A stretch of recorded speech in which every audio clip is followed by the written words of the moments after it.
In this video, I'll show you how to send automatic invoice reminders in Stripe step by step. First, go to the Stripe website and log in to your account. After logging in, go to the main dashboard.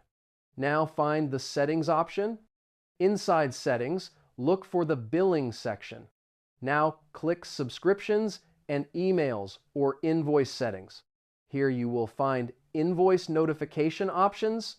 Look for the Automatic Invoice Reminders setting. Enable Automatic Reminders.